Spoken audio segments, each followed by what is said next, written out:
looks like and how that will make a difference. We're showing them the underbelly. And by the way, I want personal. this morning, and this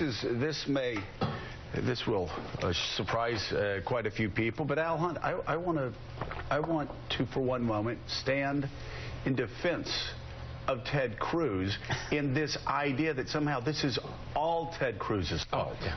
You know what? If a Democratic Ted Cruz had tried this on Tip O'Neill, he would have been squashed like a little bug. If somebody had done this to Nancy Pelosi, you know, would have been pounded. It took 72 freshmen to do this to Newt Gingrich. My point is this. There is a void here of Republican leadership in the House that didn't stand up and take charge and take control. But Joe, I don't disagree with you about the... Tip O'Neill. Phil Gramm was a Democrat at that point. There is no such thing as leaders now with that Tea Party caucus. I spent some time talking to your Florida colleague, Ted Yoho, before the vote yesterday. I never met Ted. He is from Florida. You cannot... Is he one of my peeps? He is one of your peeps. Yeah. And you know, does he have a coonskin cap in his office? He's a big animal veterinarian, Joe. We'll leave it there. I got to meet Ted. Well, listen, I just think these people don't worry about leadership, and among other things, leadership doesn't have some of the perks that Tip O'Neill and some others had back then.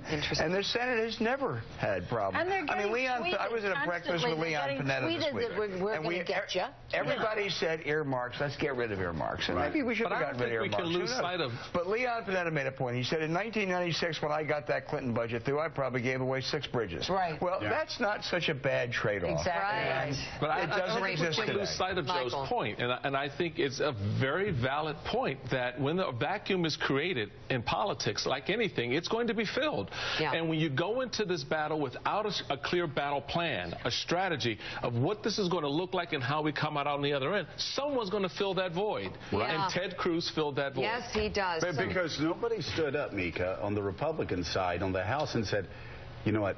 That's a horrible idea. We tried that in 1995.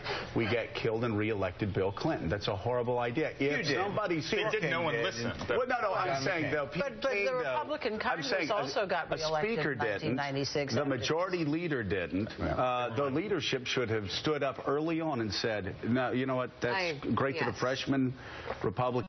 The Senate, and we think that's really cute. We tried Pickett's chart, that's cute, and it ended badly. Yes, sit down. So.